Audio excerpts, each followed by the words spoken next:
anh nụ thấy can tại vi vô hài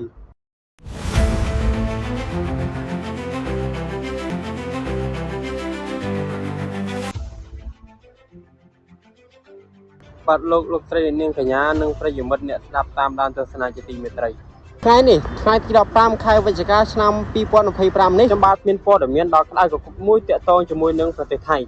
hay pon ở miền lúc cứ tha hạ rót am đấy bàn phá cái cho cha riêng pon cối rồi hốt đo thấy ăn được vót ban nó pin đinh tam cái prom riêng sân để tiếp cho mũi nâng Campuchiaនេះបាយយើងទៅតាមកាសែតហើយសតរបស់ថៃក៏ដូចជា Fresh News របស់កម្ពុជា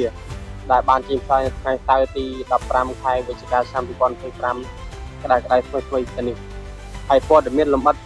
ទៅជាយ៉ាងណានោះសូមពុកម៉ែបងប្អូនទាំងអស់គ្នាទស្សនាក៏ដូចជាស្ដាប់ជាមួយខ្ញុំបាទដូចតទៅនេះបាងកកតំណាងពាណិជ្ជកម្មសហរដ្ឋអាមេរិកបានផ្ញើលិខិតមួយទៅដល់ភាគីខាងថៃតែតាមកិច្ចព្រមព្រៀងសន្តិភាពជាមួយនឹងកម្ពុជាដែលមានប្រធានាធិបតីអាមេរិកលោក Donald Trump ជាសាក្សី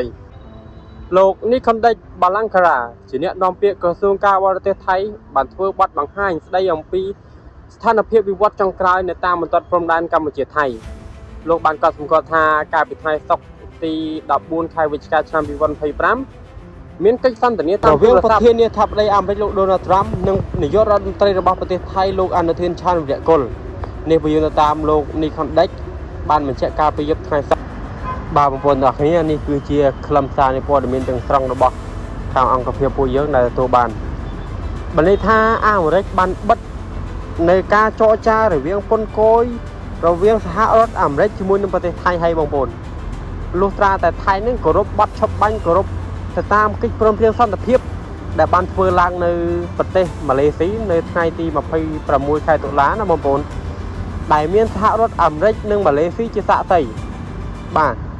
ញ្ចឹងមានន័យថាថៃឡើងមានសិទ្ធិតវ៉ារឿងពន្ធគយជាមួយនឹងអាមេរិកទៀតហើយតាមលោក Donald Trump បានបញ្ជាក់ណា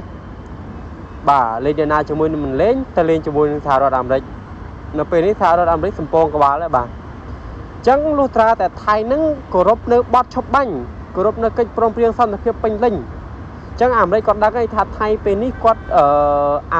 ថៃណាអធិស្ឋានបងប្អូនថៃនឹងគោរពនៅកិច្ចព្រមព្រៀងសន្តិភាពនឹងមិនទាន់បានពេញលេញទេអញ្ចឹងហើយបានអាមេរិកគាត់ដាក់គំនាបបាទគំនាបលើពន្ធគយតំណែងរបស់ថៃនឹងហើយថៃអត់មានសិទ្ធិតវ៉ាជាមួយនឹងអាមេរិកទេណាបាទរឿងនេះគឺបែបហ្នឹងបាទហើយភាគីខាងថៃក៏បាននិយាយវិញដែរថាបើសិនបើអាមេរិកយករឿងបញ្ហាព្រំដែនកម្ពុជានិងថៃមកដាក់គំនាបលើពន្ធគយរបស់តំណែងថៃនឹងបង្វែរយុទ្ធសាស្ត្រទីផ្សារពីប្រទេសអាមេរិកទៅជាយុទ្ធសាស្ត្រទីផ្សារនៅប្រទេសផ្សេងវិញបាទនេះគឺជាការឆ្លើយតបរបស់ប្រទេសថៃណាបងប្អូនបើសិនបើអាមេរិកគាត់យកបញ្ហាព្រំដែនហ្នឹងមកដាក់គំនាបលើថៃទៅលើការដំឡើងពន្ធគយរបស់តំណែងថៃចូលទៅសហរដ្ឋអាមេរិកចឹងទៅបាទអញ្ចឹងបច្ចុប្បន្នយើងឃើញថាថៃនាំចូលទៅអាមេរិកយ៉ាងច្រើនដែរមួយឆ្នាំជាង$77,000 បាទបងប្អូនទាំងអស់គ្នានេះគឺជាព័ត៌មានទាំងស្រុងដែលខ្ញុំបានដកស្រង់ឡើងចេញអំពីកាសែតខោសរបស់ថៃបាទអញ្ចឹងបានន័យថាថៃនឹងវាអត់ទាន់គោរពកិច្ចព្រមព្រៀងបានពេញលេញទេបានន័យថាអាមេរិកនឹងគាត់ដឹងហើយថាថៃនឹងអត់ទាន់គោរពបានពេញលេញទេអញ្ចឹងអាមេរិកមិនអាចអន្តរាគមន៍ឲ្យផ្សេងទេបានត្រឹមតែដាក់គម្រាមការដំឡើងពន្ធគយមកលើប្រទេសថៃបាទប៉ុន្តែថៃគាត់បាននិយាយថាគាត់មិនញញើតជាមួយការដំឡើងពន្ធគយរបស់អាមេរិកទេថែមទាំងនិយាយថាបើសិនជាអាមេរិកដំឡើងពន្ធគយកាន់តែខ្ពស់ថៃនឹងរកយុទ្ធសាស្ត្រទីផ្សារថ្មីបើនេះថារកប្រទេសផ្សេងក្នុងការគ្រប់គ្រងផលិតផលក៏ដូចជាការនាំតំណែងចេញចឹងទៅណាបាទថៃអត់ញញើតជាមួយអាមេរិកទេថែមទាំងគម្រាមតែអាមេរិកវិញទៀតបាទអញ្ចឹងយើងចាំមើលព័ត៌មានបន្តទៀតក៏ដូចជាហេតុការណ៍បន្តទៀតថាតើនឹងមានអ្វីកើតឡើងបើសិនជាថៃនៅតែក៏គ្រឿនដាក់អាមេរិកបែបនេះកន្លងមកយើងដឹងហើយថាថៃនិងអាមេរិកតែងតែជាដៃគូយុទ្ធសាស្ត្រជាមួយគ្នានឹងអូកលឿនដែរបាទទាំងយុទ្ធសាស្ត្រយោធាទាំងដៃគូពាណិជ្ជកម្មនិងការនាំចេញនាំចូលអីគឺ